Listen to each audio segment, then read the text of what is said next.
11টা। আমি ঘুম থেকে উঠেছি 10টার সময়, সারা রাত ঘুমাইনি। মেয়েটার হঠাৎ খুব কালকে শরীর খারাপ, পেটে ব্যথা করে গেল, কিছুই খায় না, কেন যে এরকম মাঝে মাঝে হয়।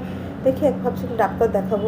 তো একটা ব্লাড দিয়েছে ওকে, ব্লাড টেস্ট লিভারের, দেখি ওটা করিয়ে নিয়ে হচ্ছে একটা ডাক্তার দেখিয়ে নিই, ওকে যে ডাক্তার দেখায় সেই ডাক্তারই দেখাবো।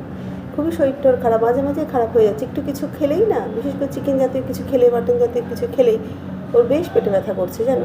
এমনিতেও কিছুই খায় না, কোনো মাছ খায় না ঠিকঠাক, চিংড়ি মাছ বলো, মানে হেভি রিচ খাবার বলো, কিছুই খায় না, বাইরের খাবারও খায় না। তো একটু যেন মনটা কালকে থেকে খটকা দিল যে মাঝে মাঝেই কেন ওর এরকম হচ্ছে। তো আমিও উঠেছি, মানে ঘুমিয়ে পড়েছিলাম সকালের দিকেই, ঠিক বা তখন বাজে কটা, 5:30 6টা নাগাদ ঘুমালাম। তো এই উঠেছি 10টা নাগাদ, উঠে একটু ফ্রেশ ট্রেশ হয়ে জল টলগুলো একটু ভরছিলাম, খাবার জল করে এই করে নিয়েছি এক কাপ চাটা খাই। দেখি কি রান্না করব, ওর শরীরটা ভালো না তো, ওকে একদমই রাখবো না, ঘুমা, ওতে একটু দুধ জাল দিলাম, দিয়ে ভাবছি একটুখানি চাট করে পুজোটা দিয়ে নিই। সেদ্ধ ভাতই করবো। উঠুক দেখি, মেয়েটা জন্মদিন গেল কালকে, আর কালকেরই ওর এরকম, কদিন ধরে ওর কিন্তু খুব শরীরটা খারাপ, উঠছে বসছে ভালো না, ঘুম হচ্ছে না, কি জানি। তাই ভাবছি সত্যি একটা ডাক্তার দেখিয়েই নিই। তো চলো চাটা খাই।